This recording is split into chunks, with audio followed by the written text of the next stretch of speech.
Let us turn to Luke chapter 12, 22 to 32. లూకాసు వార్త 12వ అధ్యాయము 22 నుంచి 32 వచనాల వరకు ఉన్న వాక్య భాగాన్ని మనం ధ్యానం చేద్దాం. ఉత్తర ప్రత్యుత్తర రీతిగా చదువుదాం. లూకాసు వార్త 12వ అధ్యాయము 22 నుంచి 32 వచనాల వరకు ఉన్న వాక్య భాగాన్ని మనందరము ఉత్తర ప్రత్యుత్తర రీతిగా చదువుదాం. నేను ఒక వచనం, మీరు ఒక వచనం కలిసి చదువుదాం. అంతటా ఆయన తన శిష్యులతో ఇట్లనెను, ఈ హేతువు చేత మీరు ఏమి తిందుమో అని మీ ప్రాణమును గూర్చి అయినను, ఏమి ధరించుకుందుమో అని మీ దేహమును గూర్చి అయినను చింతింపకుడి.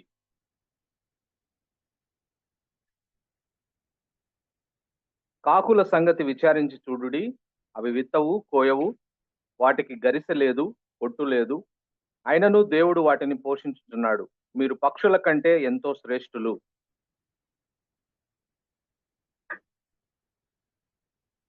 కాబట్టి అన్నిటికంటే తక్కువైనవి మీ చేత కాకపోతే తక్కిన వాటిని గురించి మీరు చింతింపనేలా.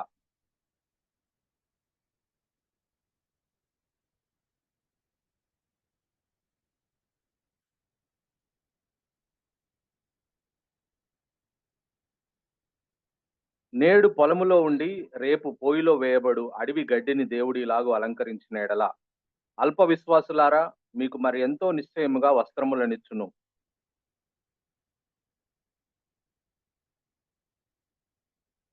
ఈ లోకపు జనులు వీటన్నిటిని వెదకుదురు, ఇవి మీకు కావలసి ఉన్నవని మీ తండ్రికి తెలియను.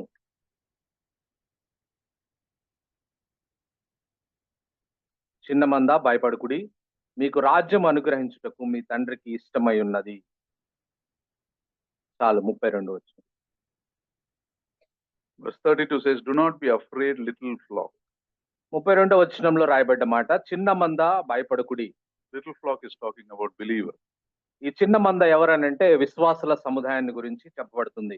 And this verse implies that even believers can fear and worry about many things, right? Do not be afraid, the Lord. Do not be afraid when the Lord says. It means we have a tendency to be afraid. చిన్న మంద భయపడకుడి అని విశ్వాసుల నుంచి గురించి యేసు ప్రభువు వారు చెప్తున్నారంటే, విశ్వాసులంగా మనం భయపడడానికి అవకాశం ఉంది అనే విషయాన్ని మనం ఈ వచనం నుంచి గ్రహించవచ్చు. Now what is it that we fear and worry about? అయితే మనం దేని గురించి మనం భయపడుతూ ఉంటాం, చింతపడుతూ ఉంటాం. In this chapter, three things are told that we are prone to worry or fear. అయితే ఇక్కడ ఈ మనం చదువుకున్న వాక్య భాగంలో 3 విషయాలను గురించి మనం భయపడుతుంటాం, చింతపడుతుంటాం అని రాయబడింది. The first is in verse 4.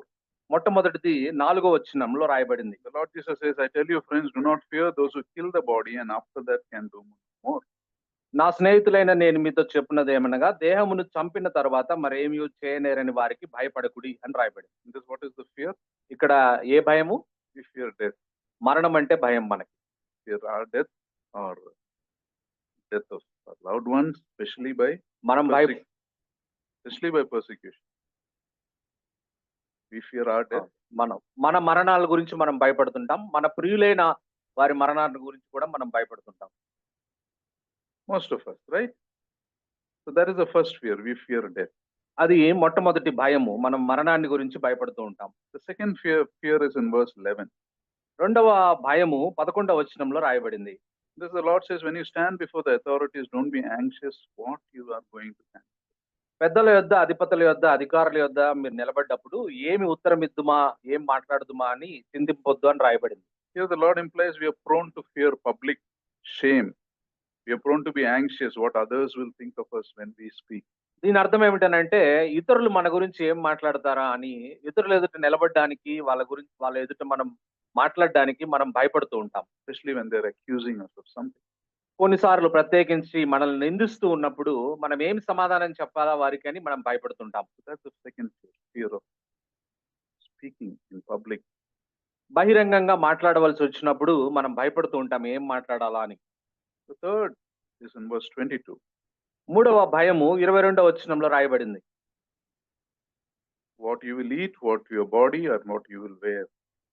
ఏమి తిందుమా, మరి ఏమి ధరించుకుందుమా అని మనము బాధపడుతూ ఉంటాం, చింతపడుతూ The ఉంటాం. Lord is saying you are prone to worry about whether our basic physical needs can be met. దీని అర్థం ఏమిటనంటే, మన భౌతిక పరమైన అవసరతలు, మన శరీరానికి కావలసినవి మనకు చెందుతాయా లేదా, మనకు సమకూర్చబడతాయా లేదని భయపడుతుంటాం. food, drink, clothing, shelter. అవేమిటనంటే తినడానికి ఆహారము, త్రాగడానికి నీరు, ఉండడానికి ఇల్లు, వేసుకోవడానికి వస్త్రములు. So these are the three fears. ఈ 3 రకాల భయాలు విశ్వాసులు కలిగి ఉంటారు. And the Lord wants us to be free of those. అయితే యేసు ప్రభువారు ఈ భయాల నుంచి మనం విడిపించబడాలి, స్వతంత్రంగా ఉండాలని కోరుతున్నాడు. Therefore, Scripture gives us some reasons why we should not fear this. అందువల్ల మనకు ఎందుకు మనం భయపడకుండా ఉండాలో మరి లేఖనాల్లో కొన్ని కారణాలు కూడా దేవుడు తెలియజేస్తా ఉన్నాడు. Firstly, when we are fearing death, remember, death is not the worst thing that can happen to you. కాబట్టి మరణాన్ని గురించిన భయము గురించి ఆలోచించినప్పుడు మరణం అనేది అన్నిటికంటే మరి వినాశకరమైంది మనకు అని ఆలోచించొద్దు. What is the worst thing that can happen to you as human being? మనుషులకు అన్నిటికంటే మరి వినాశనకరమైనది ఏమిటి? The worst thing to happen to us is hell, not death. కాబట్టి ఒక మనిషికి అన్నిటికంటే వినాశనకరమైనది ఏమిటనంటే నరకమే, మరణం కాదు. Fear him who can send your soul to death, not to people who can take your life. కాబట్టి నిన్ను చంపే వారికి నువ్వు భయపడొద్దు, నిన్ను నరకంలో వేయగలిగిన వారికి మీరు భయపడండి అని చెప్తున్నాడు He is దేవుడు. the only one, the Lord is the only one who can keep you from hell. Fear him. నరకం Instead of నుంచి your relationship with him. నరకం నుంచి మనల్ని తప్పించగలిగిన వాడు యేసు ప్రభు మాత్రమే. కాబట్టి ఆయనకు మాత్రమే మనం భయపడాలి అని రాయబడి. You know, when people around us pass away or dying, always pray for their soul first. We needn't pray much for healing, especially if the person is elderly and you have to pray for his soul. కాబట్టి ఎవరైనా మనకు ప్రియులైన వారు, ప్రత్యేకించి వయసు పైబడిన వారు చనిపోతూ ఉన్నట్లయితే వారి ఆత్మ రక్షించబడాలని వారి కొరకు ప్రార్థన చేయాలి, కానీ స్వస్థత కోసం ప్రార్థన చేయమాకండి. Janice's father passed away in February 22. Our prayer for the last few months before that was not that he should not die, but he should be saved. He should not go to hell. మరి 22వ సంవత్సరం ఫిబ్రవరి మాసంలో మరి జానసక్క వాళ్ళ నాన్నగారు చనిపోతున్నప్పుడు, ఆయన చనిపోతాడని తెలిసినప్పుడు ఆయన బాగుపడాలి, స్వస్థపడాలనే దానికన్నా ఆయన నరకం నుంచి విడిపించబడాలి, ఆయన ఆత్మ పరలోకానికి వెళ్ళాలని మేము ప్రార్థన చేశాం. Death is not the fearful thing. Hell is the fearful. కాబట్టి మనం భయపడాల్సిన విషయం కాదు, నరకము మనం భయపడాల్సిన విషయము అనే విషయాన్ని మనం జ్ఞాపకం చేసుకోవాలి. And the second fear. రెండవ భయం. If you fear speaking in public or public shame, remember, as God's children, we are never alone. The Holy Spirit is with us. He will tell you what to say. కాబట్టి అధికారుల యొద్ద నిలబడ్డప్పుడు బహిరంగంగా మనం నిందించబడుతూ ఉన్నప్పుడు ఏమి మాట్లాడాలని భయపడొద్దు. ఎందుకంటే పరిశుద్ధాత్మ దేవుడు మనలో ఉంటాడు, ఆయన మనకు తోడుగా ఉండి మనం మాట్లాడడానికి సహాయం చేస్తాడు. So many times, I'm sure it would have happened in your life also. You don't know what to say, you go unprepared, and suddenly the word of God gives you words, wisdom to say. చాలా సార్లు మీ అనుభవాలు కూడా అవి ఉండుంటాయి, మరి ఇక్కడ ఉన్న చాలా మంది అనుభవాలు అవి ఉండుంటాయి. మనం చాలా సార్లు ఏం మాట్లాడాలని మనం ఆలోచించినప్పుడు జ్ఞానయుక్తమైన మాటలు మన నోట్లోంచి రావడం మనం గమనించాం. Thirdly, if you fear that your physical needs will not be met, the Lord is saying your Father knows every need of yours. He will take care of every need.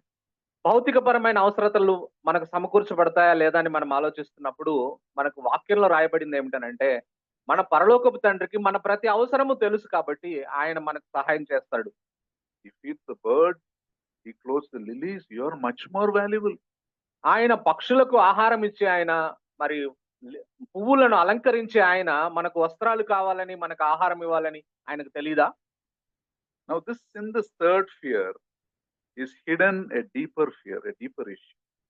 ఈ మూడవ రకమైన భయంలో ఒక లోతైన మర్మమైన విషయము దాచిపెట్టబడి ఉంది. And that issue is what is causing this fear and worry.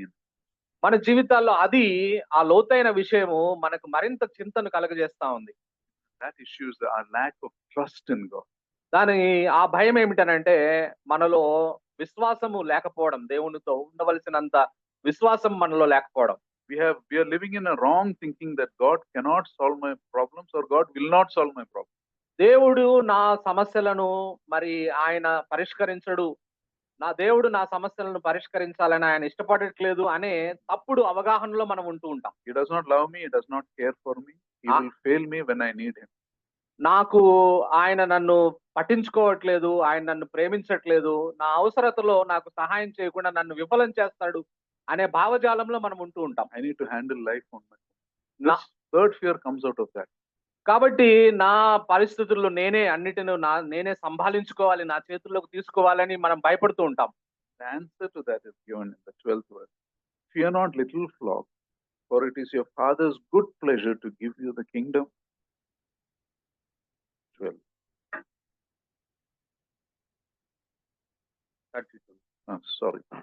32వ వచనం, చిన్న మంద భయపడకుడి, 32, sorry. అందుకే మీకు రాజ్యం అనుగ్రహించుటకు మీ తండ్రికి ఇష్టమై ఉన్నది అని అంటున్నాడు. Now, what does this verse mean? This verse means God will never fail you.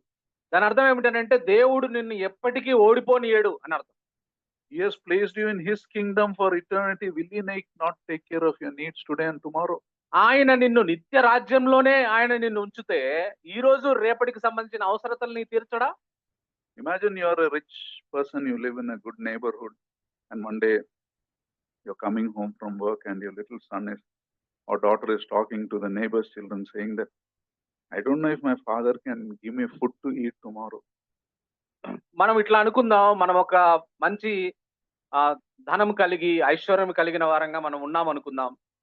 ఒక మంచి ఉన్నతమైన స్థలంలో మనం నివసిస్తూ ఉన్నాం అనుకుందాం. ఒకరోజు మనం ఆఫీస్ నుంచి మనం ఇంటికి వచ్చేటప్పుడు మన కుమార్తెనో కుమారుడో పక్కన వాళ్ళతో మాట్లాడుతూ, రేపొద్దున నాకు మా తండ్రి గారు నాకు ఆహారం పెడతాడో లేదో, ఆయనకి ఆ సామర్థ్యం ఉందో లేదో అని మనం ఆలోచించి వాళ్ళు చెప్పే మాటలు మనం వింటే, If you hear like that, how do you feel as a parent?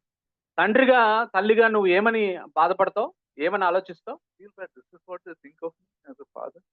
ఇంత మరి తండ్రిగా నా గురించి నా పిల్లలు ఈ విధంగా ఆలోచిస్తున్నారా అని అనుకుంటావు. You worry about such things. You're actually accusing God like that. నువ్వు ఆ He is విధంగా untrustworthy. కాబట్టి నువ్వు ఆ విధంగా మన పరలోకపు తండ్రిని గురించి మనం ఆలోచిస్తున్నట్లయితే, ఆ చిన్న పిల్లలు వాళ్ళ తండ్రి గురించి ఆలోచించినట్టు మన పరలోకం తండ్రి గురించి మనం ఆలోచిస్తున్నట్లయితే, వాస్తవంగా మన తండ్రిని మనం నిందిస్తున్నామని లెక్క. మనము విశ్వాసం లేమితో మన తండ్రి మీద మనం నిందలు మోపుతున్నామని లెక్క. Thankfully, children never think of such things. ఆ కృతజ్ఞత పూర్వకమైన విషయం ఇందులో ఏమిటనంటే, మన పిల్లలు ఎప్పుడూ ఆ విధంగా ఆలోచించరు. రేపు మా తల్లిదండ్రులు మాకు అన్నం పెడతారా లేదా అని ఏ పిల్లలు ఆలోచించరు. They know whether they are hungry or not, their parents will feed them. మాకు ఆకలైనా లేకపోయినా సమయానికి మాకు అన్నం పెడతారు అని తల్లిదండ్రుల గురించి పిల్లలు ఆలోచిస్తారు. They will search for them and feed them. పిల్లలను వెతికి వారికి సమయానికి అన్నం పెట్టే మరి తరంలో పిల్లలు కలిగి ఉన్నాం మనం. We behave differently. అయితే మనము మన పరలోకపు తండ్రి పట్ల ప్రవర్తించే విధానం చాలా భిన్నంగా ఉంటుంది. Childlike faith is important. అందువల్లే దేవుడు మీరు చిన్నపిల్లల వలె ఉండండి అని అన్నాడు. And what is the reason for this worry? ఈ విధంగా మనం చింతపడడానికి కారణం ఏమిటి అని మనం లోతుగా ధ్యానం చేస్తే, Verse 28 says, the source of that worry is your little faith. Oh, you of little faith, the Lord. ఇక్కడ మనం గమనించినట్లయితే దేవుడు అంటున్నాడు, మీరు అల్ప విశ్వాసులారా అని అంటున్నాడు దేవుడు. అది అల్ప విశ్వాసం అనేది మనకున్న సమస్య. Now, what is this little faith? ఈ అల్ప విశ్వాసం అంటే ఏమిటి? Little faith is the opposite of true faith ఈ అల్ప విశ్వాసము or saving faith. రక్షించే విశ్వాసానికి వ్యతిరేకమైన విశ్వాసం. Little faith, first of all, means that instead of mastering your circumstances, you are being mastered by your circumstances. అల్ప విశ్వాసం అంటే ఏమిటనంటే, పరిస్థితులను అధిగమించే విశ్వాసం మనం చూపించకుండా పరిస్థితులకు లోబడే విశ్వాసాన్ని మనం కలిగి ఉంటాం. Believer has to have a faith that stands even to tribulation. You can even rejoice in a tribulation. That is a faith given to him. విశ్వాసికి దేవుడు అనుగ్రహించిన విశ్వాసము, నిజమైన విశ్వాసం ఎలా ఉంటుందంటే, తీవ్రమైన శ్రమల్లో కూడా సంతోషించే, ఆనందించే గొప్ప విశ్వాసాన్ని దేవుడు ఇచ్చినప్పుడు పరిస్థితులకు ఎలా భయపడగలం మనం? There's a huge difference between true faith and little faith. అందువల్ల నిజమైన విశ్వాసానికి, రక్షించే విశ్వాసానికి, అల్ప విశ్వాసానికి చాలా వ్యత్యాసం ఉంది. Little faith can rob your joy. You can never be joyful. ఈ అల్ప విశ్వాసము మన సంతోషాన్ని తీసివేస్తుంది, దొంగిలిస్తుంది. It robs your peace. నీ సమాధానాన్ని కూడా దొంగిలిస్తుంది. It corrodes your personality. నీ వ్యక్తిత్వాన్ని గాయపరుస్తుంది. It fouls up your relationship. నీ సంబంధ బాంధవ్యాలను దెబ్బతీస్తుంది. It cripples your real faith. నీ యొక్క నిజమైన విశ్వాసాన్ని అవిటిదానిగా చేస్తుంది. It harms your usefulness. నీ ఉపయోగకరమైన విధానాన్ని పనికి రాకుండా చేస్తుంది. And it damages your testimony. నీ యొక్క సాక్ష్యాన్ని కూడా అది మరి ఇబ్బందికి గురి చేస్తుంది. You share the gospel, but you're worried all the time. People know that also. నువ్వేమో సువార్తను ప్రకటిస్తుంటావు, నువ్వేమో ప్రతి దాని గురించి చింతపడుతూ ఉంటావు. అప్పుడు నీ సాక్ష్యం ఏమైపోయింది? You see, it's not a small sin, little faith. It's a big sin. కాబట్టి అల్ప విశ్వాసం అనేది ఇది చిన్న పాపం కాదు, పెద్ద పాపముగా మనం పరిగణించాలి. Little faith creates a storm in your own life and storms in those who are around you also. ఈ అల్ప విశ్వాసము లేదా ఈ అల్ప విశ్వాసాన్ని మనం గమనించినట్లయితే ఇది నీలో తుఫాన్ను కలగజేస్తుంది, నీ చుట్టూన్న వారిలో కూడా తుఫాన్ను కలగజేస్తుంది. You know, why does a person of little faith allow things to master him? Why does he get worried? అల్ప విశ్వాసం కలిగిన వారు మరి ఎందుకు భయపడతారు? ఎందుకు పరిస్థితులు వారి మీద ప్రభావం చూపించనిస్తారు? You know, we get worried because little faith gets worried because little faith does not think. ఈ అల్ప విశ్వాసము చింతపడుతుంది ఎందుకనంటే అల్ప విశ్వాసం ఆలోచన లేనిదిగా ఉంటుంది. It's a true faith thinks through. నిజమైన విశ్వాసము ఆలోచిస్తుంది, బాగా ఆలోచన గుండా వెళ్తుంది. Little faith does not think. అల్ప విశ్వాసం ఆలోచించదు. He allows circumstances to power him. ఈ అల్ప విశ్వాసము పరిస్థితులు తనను అధిగమించడానికి మరి అవకాశం ఇస్తుంది. If life comes to you with a rod in the hand and strikes you on the head, we become incapable of thinking. You just lie down thinking, why this has happened to me? Why only I have to suffer? That is little faith. జీవితము ఒక పెద్ద కర్ర తీసుకొని వచ్చి మన తల మీద కొడితే ఈ అల్ప విశ్వాసం ఏమని ఆలోచిస్తుందంటే ఇది నాకే ఎందుకు జరిగింది, ఎందుకు ఈ విధంగా జరిగిందని మరి ఆలోచన లేకుండా అట్లా తప్పుగా ఆలోచిస్తూ ఉంటారు. You see, Bible tells think about your salvation also.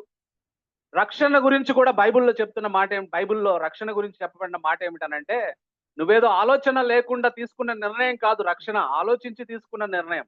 Christian faith is essentially thinking through. You can question anything. క్రైస్తవ విశ్వాసం అంటే ఆలోచన రహితంగా తీసుకునే నిర్ణయం కాదు, ఆలోచన రహితంగా పాటించేది కాదు క్రైస్తవ You విశ్వాసం. can question about anything and there will be an answer. నువ్వు ఏ సందేహం ఉన్నా ప్రతి సందేహాన్ని నువ్వు నివృత్తి చేసుకోవచ్చు, ప్రతి సందేహాన్ని నువ్వు అడగవచ్చు. You know, but little faith has no thought, the absence of thought. Is surrendering to Satan. అయితే ఈ అల్ప విశ్వాసము ఎటువంటిదంటే ఆలోచన లేనిదిగా ఉంటుంది, అది కేవలము సాతాను ముందు దాసోహం అంటుంది. Remember, if Satan can get us to be fearful and worried, he is removing your testimony in one shot. మరి నువ్వు భయపడేటట్టు సాతాను నిన్ను చేస్తున్నాడు, విశ్వాసురాలని అని అంటే నీ సాక్ష్యం మొత్తాన్ని తీసివేస్తున్నాడు సమూలంగా He is సాతాను. taking away your usefulness in God's kingdom. దేవుని రాజ్యంలో నీ ఉపయోగకరమైన విధానాన్ని తీసి ఉపయోగం లేని వాడిగా చేస్తున్నాడు. You can't even honor God. నువ్వు నీ ఆ భయపడే జీవితంతో నువ్వు దేవుణ్ణి గణపరచలేవు. The little faith person he is being controlled by other things. ఈ అల్ప విశ్వాస జీవితము మిగతా విషయాల చేత నియంత్రించబడుతూ ఉంటుంది. You see life in pieces, not as a whole. జీవితాన్ని నువ్వు ముక్కలుగా చూస్తావు తప్ప అన్ని సమకూర్చి మరి నువ్వు చూడలేవు. Little faith is really the failure to realize the value of your salvation and your secure position in the Lord Jesus Christ. ఈ అల్ప విశ్వాసము నువ్వు దేవునిలో నీకున్న ఆ భద్రతతో కూడిన స్థానాన్ని కూడా ఆలోచించలేని అల్ప విశ్వాసిగా నువ్వు ఉంటూ ఉంటావు. If you realize what it means to be the child of God, you will never be afraid again. దేవుని కుమారుడుగా కుమార్తెగా అవ్వడం నువ్వు నిజంగా గ్రహించగలిగితే నీ జీవితంలో అసలు భయం అనేది ఉండదు. Here it says, your father is pleased to give you his kingdom, give you the kingdom. ఇక్కడ రాయబడిన మాట ఏమిటనంటే మరి చిన్నమంద మీకు రాజ్యం అనుగ్రహించుటకు మీ తండ్రికి ఇష్టమైనది అని రాయబడి. You know, what is this word talking about? It's talking about the heart of God. God is glad to do something. అంటే ఇది దేవుని హృదయాన్ని తెలియజేస్తుంది ఈ మాట.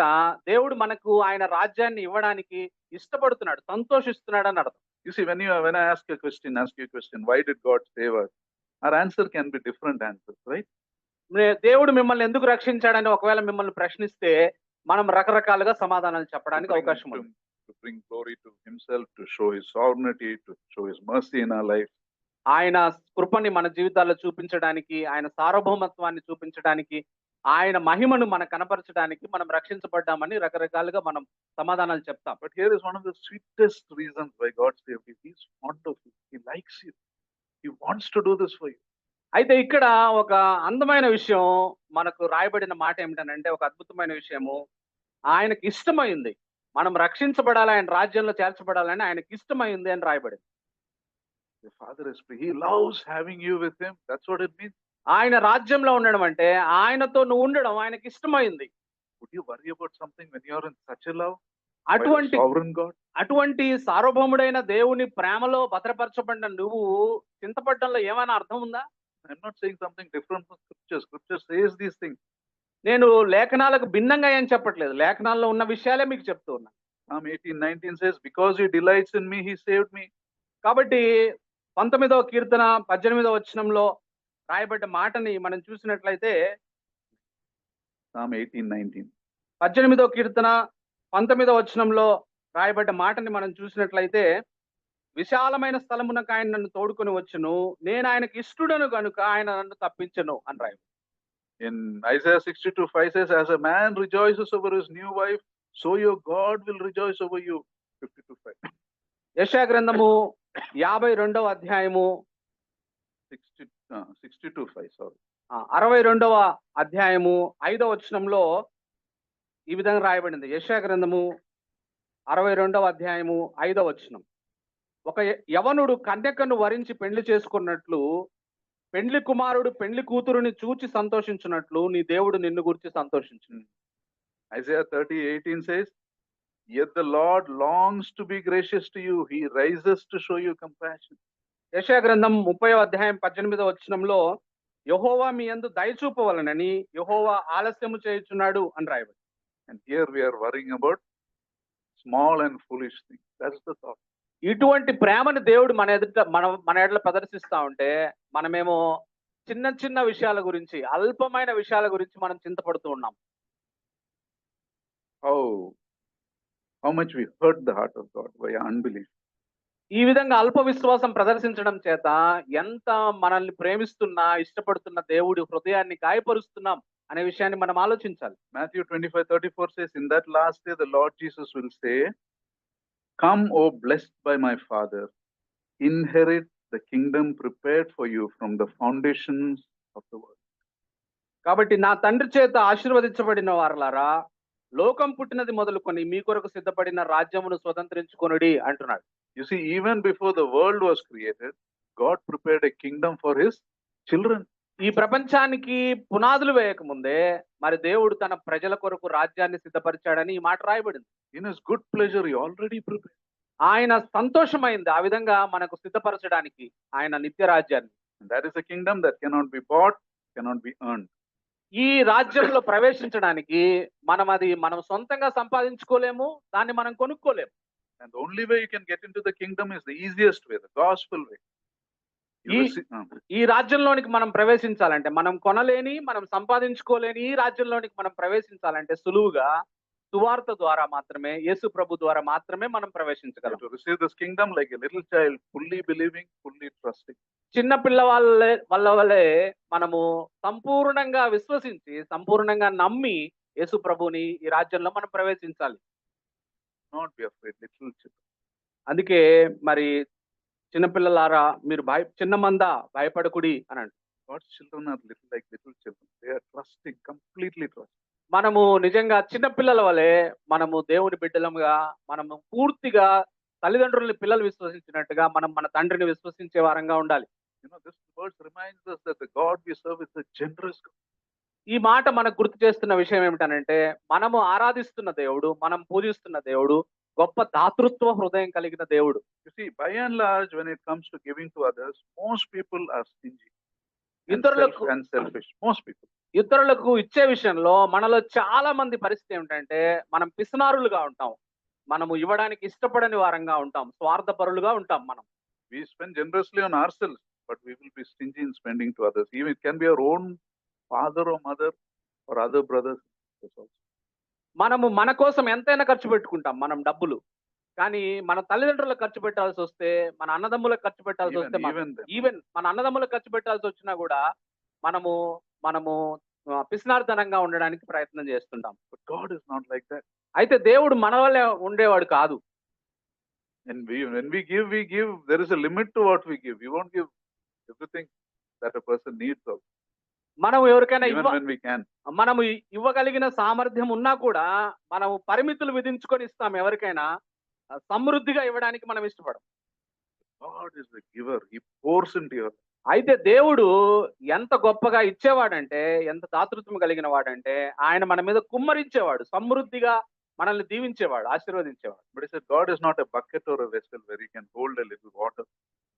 దేవుడు కొంతమంది ఒక ఆయన ఈ విధంగా చెప్పినాడు, దేవుడు అంటే మరి దేవుడు ఆశీర్వాదాలు ఎలా ఉంటాయంటే ఒక బకెట్టో లేకపోతే ఏదన్నా ఒక చిన్న పాత్ర తీసుకుపోయి ఆయన దగ్గర నుంచి పొందుకునేటట్టుగా ఉండదు. He is like a mountain spring that never runs dry. ఆయన పర్వత శిఖరం నుంచి పారే జలపాతం వంటి వాడు. ఆయన ఎప్పుడు ఎండిపోడు ఇవ్వడంలో. He delights to overflow. He delights to give and give and give. He is looking for drinkers actually. ఆయన విస్తారంగా ఇవ్వాలి, సమృద్ధిగా ఇవ్వాలి, ఎప్పటికీ ఇవ్వాలి అని అంటూ ఉంటాడు. అలా తీసుకునే వాళ్ళ కోసం ఆయన చూస్తుంటాడు. ఆయన ఇచ్చే వాటిని పొందుకునే వారి He is కోసం looking for people who will get down to their faces and satisfy their thirst with his love. ఆయన ఇచ్చే ఆ దివ్యమైన ఆ నీటిని మరి తలలు వంచి ఆస్వాదించే వారి కోసం, వాటిని అంగీకరించే వారి కోసం ఆయన చూస్తూ ఉంటాడు. Only thing that limits his giving is our capacity to receive. మనకు ఆయన ఇవ్వడంలో ఆయనని మనము పరిమితం చేయలేము. అయితే పరిమితం ఎక్కడుందనంటే తీసుకోవడంలో మనం ఎంతవరకు తీసుకోగలమో అంతవరకే తీసుకోగలం. పరిమితి మనలో ఉంది, ఆయనలో లేదు. The cross is the generosity of God, right? He sent his only begotten son. సిలువ కూడా దేవుడికి ఉన్న గొప్ప దాతృత్వాన్ని చూపిస్తా ఉంది మనకి. ఆయన సొంత కుమారుణ్ణి, ఒక్కగానొక్క కుమారుణ్ణి, యేసు ప్రభుని ఆయన మనకి ఇచ్చాడు. ఇవ్వడం అనే దాతృత్వాన్ని ప్రదర్శించాడు. Usually when we give people, we keep the best with us and give what we are not using, right?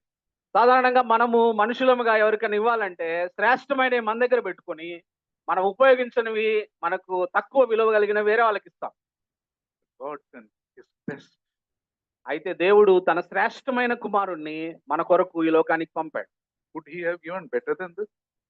దీనికంటే ఇంకా వేరేదేమైనా ఇవ్వగలిగింది ఆయన దగ్గర ఉందా శ్రేష్టమైంది? ఏమీ లేదండి. ఆయన దగ్గర ఉన్న శ్రేష్టమైన కుమారుణ్ణి ఆయన మన కొరకు ఈ లోకానికి పంపించాడు. Did the Lord Jesus die for us unwillingly? యేసుక్రీస్తు ప్రభు వారు కూడా ఈ లోకానికి వచ్చి తండ్రి ఇష్టం కాబట్టి ఆయన ఇష్టం లేకుండానే చనిపోయాడు ఆయన.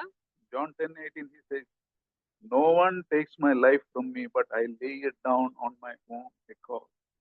యోహాను సువార్త 10వ అధ్యాయం 18వ వచనంలో రాయబడ్డ మాట ఏమిటంటే, ఎవడు నా ప్రాణమును తీసుకొనలేడు, నేనే నా ప్రాణమును పెట్టుచున్నాను అని అన్నాడు. To understand this generous love, we will never worry about anything.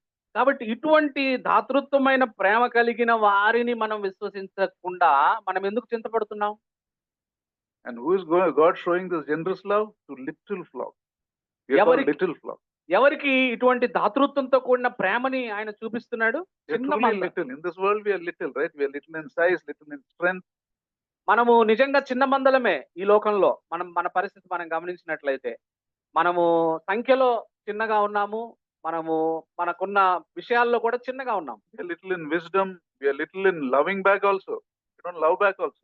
మనము జ్ఞానంలో కూడా చిన్నగా ఉన్నాము, తిరిగి ప్రేమించడంలో కూడా చిన్నవారమే మనం. We are little in righteousness. నీతిలో కూడా చిన్నవారమే. And on top of that we are disobedient, we are rebellious. అంత మాత్రమే కాకుండా అదనంగా మనము అవిధేయులం, ఎదురు తిరిగే స్వభావం కలిగిన వారు. In other words, if God's goodness depended on our performance, we would be in big trouble. దేవుడి మంచితనము మన సామర్థ్యం మీద లేదా మన యొక్క ప్రతిస్పందనల మీద ఆధారపడేది అయి ఉంటే మనం చాలా ఇబ్బందులకు గురయ్యే వాళ్ళం. But his goodness does not depend on our performance. అయితే Therefore we are saved. ఆయన మంచితనము మన సామర్థ్యం మీద మన ప్రతిస్పందనల మీద ఆధారపడేది కాదు కాబట్టే మనం సురక్షితమైన స్థానంలో ఉన్నాం.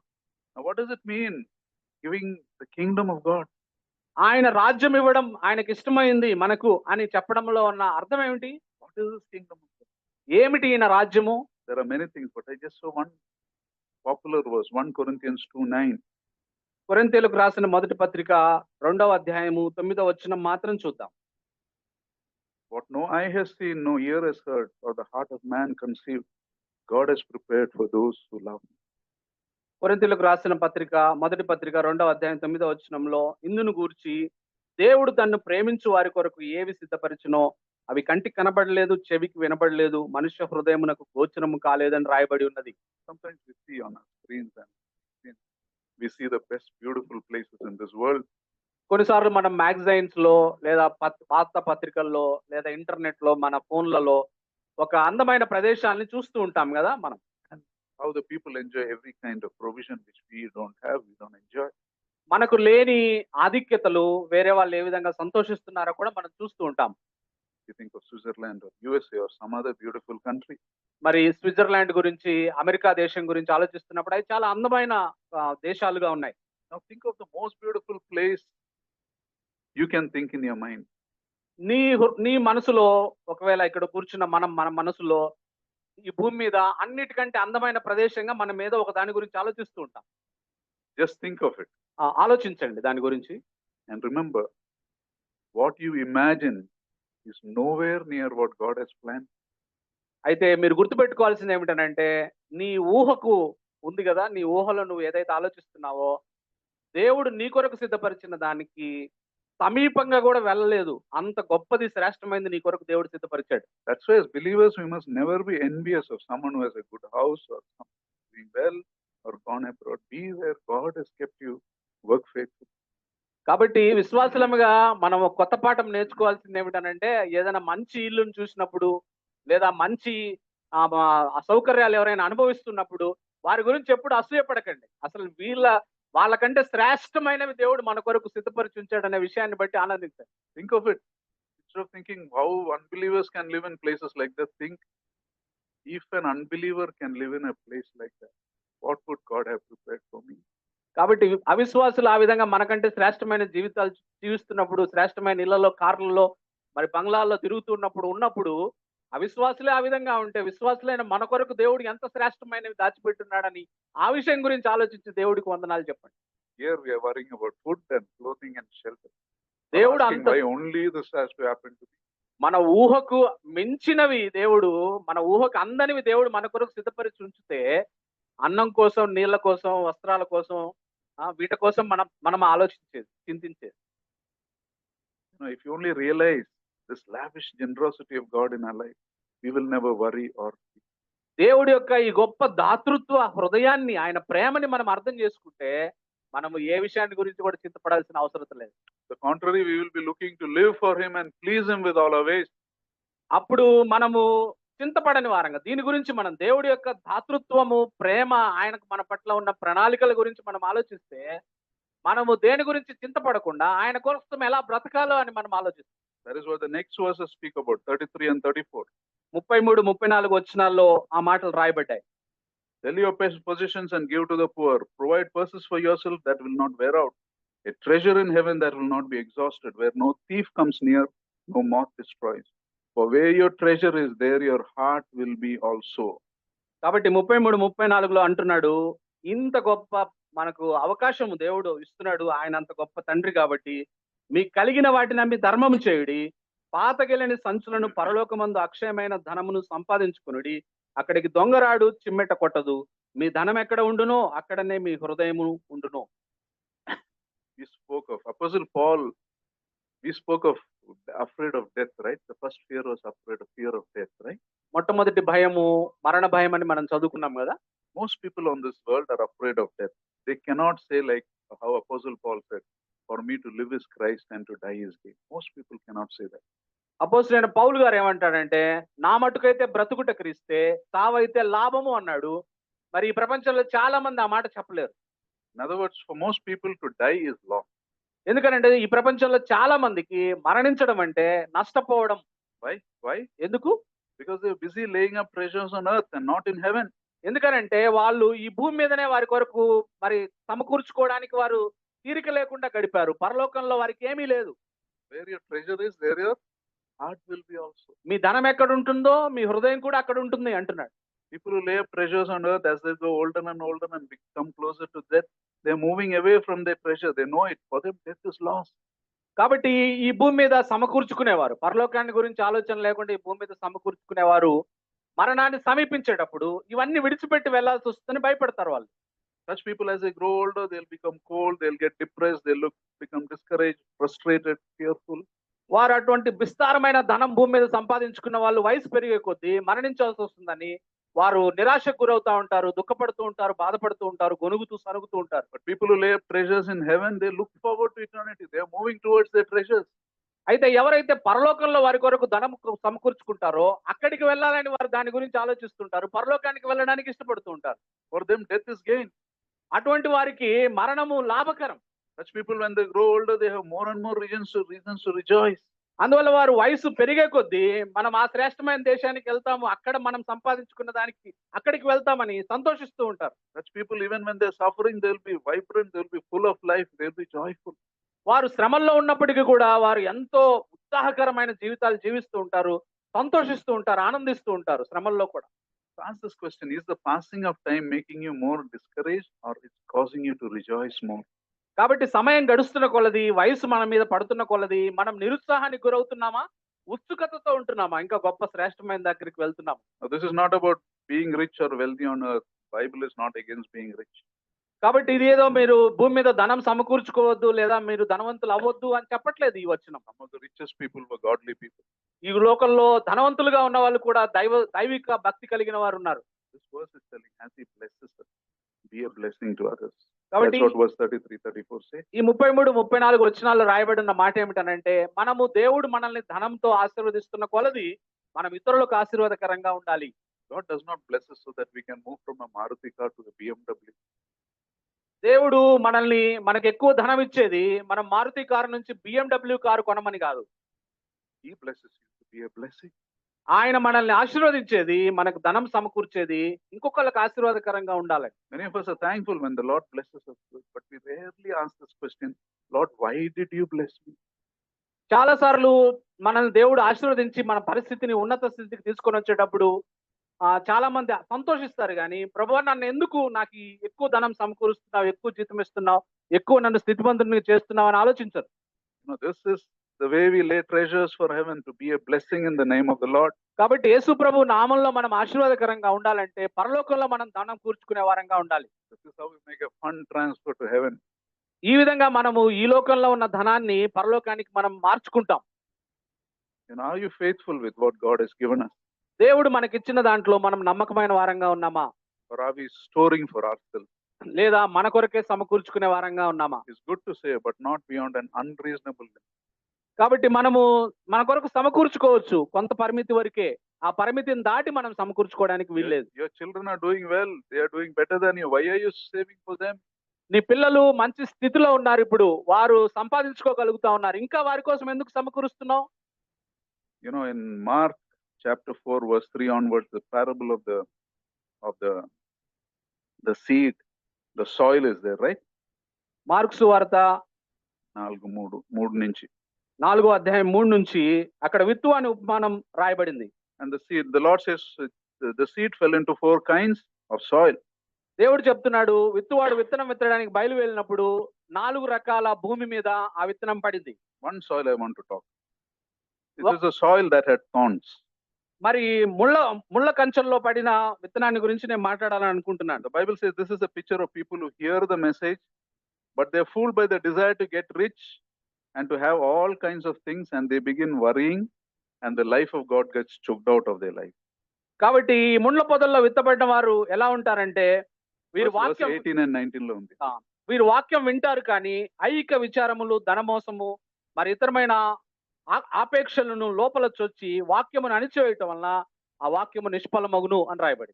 Here it says, the verse 19 says, the desires of other things choke you, doesn't make you fruitful, ఇతరులకు stops you from being fruitful. ఇతర విషయాలకు సంబంధించిన ఆశలు వాక్యాన్ని అణిచివేసి మనం ఫలభరితం కాకుండా అది ఆపివేస్తుంది. Choke. When you choke a person, what happens? You're killing. మరి అణిచివేసినప్పుడు ఒక వ్యక్తి Trying to kill. ఏమవుతుంది? అతన్ని నువ్వు ఉక్కిరి బిక్కిరి చేసి మరి చంపడానికి ప్రయత్నిస్తున్నట్టు లెక్క. You see, it is wrong thinking if you think that I will be happy if I have more money. నాకు చాలా ధనం ఉంటే నేను సంతోషంగా ఉంటాను అనేది తప్పుడు ఆలోచన. Or you think if I had a bigger house or a better car, or if I was more beautiful looking, I would be happier. నాకు ఇప్పుడున్న కారు కన్నా మంచి కారు ఉంటే, ఇప్పుడున్న ఇల్లు కన్నా మంచి ఇల్లు ఉంటే, ఇప్పుడున్న ఆకర్షణీయమైన రూపం కన్నా మంచి రూపం ఉంటే సంతోషంగా ఉంటానని తప్పుడు అభిప్రాయం. Can these things bring happiness? ఈ విషయాలు ఏమైనా సంతోషాన్ని తీసుకుని వస్తాయా? Let's ask one question. Test yourself. ఒక ప్రశ్న అడుగుదాం, మనల్ని మనం పరీక్షించుకుందాం. Remember in the past, those who are married and have children today, remember in the past, when you were unmarried, let's say you were unmarried for some time and you were worried, you thought, if I get married, I will be more happy and less worried. ఉదాహరణకి ఈ విధంగా అనుకుందాం, మనకి ఇప్పుడు పెళ్ళయి పిల్లలు ఉన్నారు, అయితే పెళ్లి కాకముందు మన పరిస్థితి ఏంటంటే మనందరం అనుకొని ఉంటాం ఏమని పెళ్లి అయితే మహా సంతోషంగా ఉంటామని అనుకొని ఉంటాం. Or let's say you didn't have children for some time, you'll think if I had children, I would be more happy, less worried. లేదా పెళ్ళైన తర్వాత మరి విషయాలు తెలుసుకున్న తర్వాత పిల్లలు ఉన్నట్టే ఇంకా బాగుంటుంది, సంతోషంగా ఉంటామని అనుకుని ఉంటాం. Or you're staying in a rented house and you thought, if I only had a house, I'd be happier. ఆ అద్దె ఇంట్లో ఉంటున్నట్లయితే ఒక మంచి సొంత ఇల్లు ఉంటే బాగా సంతోషంగా ఉంటుంది కదా అని అనుకుంటాం. And today, many of you, you got married, you have children, you have houses, but are you happier or are you more worried today? అయితే ఈ ప్రశ్న మనల్ని వేసుకోవాల్సింది ఏమిటంటే, నువ్వు ఆలోచించినట్టుగా నీకు పెళ్ళయింది, ఆలోచించినట్టుగా పిల్లలు ఉన్నారు, ఆలోచించినట్టుగా సొంత ఇల్లు కూడా వచ్చింది, నువ్వు నిజంగా సంతోషంగా ఉన్నావా? It doesn't work that way, right? ఆ విధంగా పనిచేయదు సంతోషం. You know why it doesn't work that way? ఎందుకు మనం ఆలోచించినట్టుగా మనకు సమకూర్చబడదు? Because the more things you have, the more you stand to lose. నువ్వు ఎన్ని ఎక్కువ విషయాలను కలిగి ఉంటే అన్ని ఎక్కువ విషయాలను పోగొట్టుకోవడానికి నీకు అవకాశం వచ్చింది ఇప్పుడు. The more things you have, the more you have to protect. నువ్వు ఎక్కువ విషయాలను సంపాదించుకుంటే ఎక్కువ వాటిని సంరక్షించుకోవాల్సిన బాధ్యత కూడా నీ మీద ఉంటుంది. The more you have to maintain. నువ్వు వాటిని మరి నిరంతరము వాటిని నువ్వు మెయింటైన్ చేయవలసిన అవసరం ఉంటుంది. Whatever worry you had, it will only increase after that. It won't reduce. కాబట్టి నీ చింత ఎక్కువైంది కానీ నీ చింత తగ్గలేదు ఇప్పుడు. So this parable is talking choke. The wealth of this world can choke out the life of God. అందువల్లనే ఈ లోకపు సంబంధించిన ఐహిక విచారాలు, ధనం మోసము మరి వాక్యమును అణిచివేస్తుంది, మనం నిష్ఫలమవుతామని రాయబడింది. You must be content where God has kept us. Work hard, but hang loosely. అందువల్ల మనకు దేవుడు ఎక్కడ పెట్టాడో అక్కడ మనం సంతృప్తి కలిగి ఉండడం నేర్చుకోవాలి. ఏమిచ్చాడో దాన్ని బట్టి సంతృప్తి కలిగి ఉండడం నేర్చుకోవాలి. మనం కష్టపడాలి. మనం దేవుడు ఎక్కడ పెట్టాడో అక్కడ మనం నమ్మకంగా ఉండాలి. True peace and happiness comes from knowing that if something is right for you, God will provide you for it. మనకు ఆ నిజమైన సంతోషము, సమాధానం ఎలా వస్తుందంటే, నీకు అక్కర ఉన్నది, నీకు కావలసింది ఖచ్చితంగా దేవుడు తగిన సమయంలో ఇస్తాడు అని గనక మనం నమ్మితే మనం సంతోషంగా, సమాధానంగా ఉంటాం. Your greatest worry must be to live a life obedient to Him. Ask that question. That's all. మనం దేని గురించి చింతపడాలంటే, నేను దేవుడి యందు విధేయత, ఆయన వాక్యానికి విధేయతతో కూడిన జీవితం జీవిస్తున్నానా అని దాని గురించి ఆలోచిద్దాం. If the Lord does not give you something, remember it may not be good for you. దేవుడు నీకు ఏదైనా ఇవ్వట్లేదు, నువ్వు అడుగుతున్నదంటే అది నీకు మంచిది కాదు, అందుకనే ఇవ్వట్లేదు ఆయన. అది గుర్తుపెట్టుకో. Sometimes not good also means that your present maturity level will not be able to handle what God is giving. కొన్నిసార్లు దేవుడు నీకు ఇవ్వట్లేదు అని అంటే, నువ్వు అడుగుతున్నా కూడా నీకున్న పరిపక్వతను బట్టి నీకు అది ఇస్తే నువ్వు దాన్ని సంభాళించుకోలేవు, కాబట్టి నీకు ఇప్పుడు ఆయన ఇవ్వట్లేదు. Also, He may be planning something better for you. అంత మాత్రమే కాదు, నీ ఆలోచన కొద్ది నువ్వు అడుగుతున్నావు, ఆయన ఆలోచన కొలది ఇంకా శ్రేష్టమైనది నీకు ఇవ్వడానికి కూడా ఆయన నువ్వు అడుగుతున్న దాన్ని ఇవ్వకుండా నిన్ను ఆపుతుండొచ్చు. To sum up, let us think of some of the important things we spoke about. కాబట్టి మరలా మనం ధ్యానించిన వాటిలో కొన్ని ముఖ్యమైన విషయాల్ని మనం మళ్ళా తిరిగి ఆలోచిద్దాం. The Lord Jesus knows we struggle with fear and worry. That's why He says, "Do not fear, little." మనం భయపడతాము, మనం చింతపడతామని మన ప్రభువైన యేసుకు తెలుసు. అందుకని ఆయన మీరు చింతమందా భయపడకుడి అంటున్నాడు. But remember, most of our fears and worries are because of our lack of trust in God. చాలా మన భయాలు, చింతలు కారణం ఏమిటంటే మనలో ఉన్న అల్ప విశ్వాసమే. You know, Lord Jesus wants to free us from that fear by giving a beautiful picture of God's generosity. దేవుడి యొక్క ఆయన అద్భుతమైన ఆ దాతృత్వపు ప్రేమ దృశ్యాన్ని మన ముందు ఆవిష్కరింపచేసి ఆ భయాలను మన నుంచి పారద్రోలాలని దేవుడి చిత్తమైంది. Your Father delights to give you His kingdom. దేవుడు ఆయన రాజ్యాన్ని ఇవ్వడానికి మనకి ఇష్టపడుతున్నాడు అని రాయబడింది. Kingdom prepared before the foundations of the earth. ఈ భూమి పునాదులు వేయబడక ముందే మన కొరకు దేవుడు రాజ్యాన్ని సిద్ధపరిచాడు. This trust and generosity calls for a response on our side. ఈ యొక్క ఆ యొక్క దాతృత్వానికి, ఆయన మన పట్ల చూపుతున్న ఆ ప్రేమకి దేవుడు మనం ప్రతిస్పందించాలి సరైన రీతిలో అని కోరుకుంటున్నాడు. First is we must trust Him. మొట్టమొదటిది ఏమిటంటే మనం సంపూర్ణంగా ఆయన్ని విశ్వసించాలి. We must be a blessing even as He blesses you. రెండవది, ఆయన మనల్ని ఆశీర్వదించిన కొలది మనం అనేక మందికి ఆశీర్వాదకరంగా మారాలి. As long as He's blessing us, we have to be a blessing.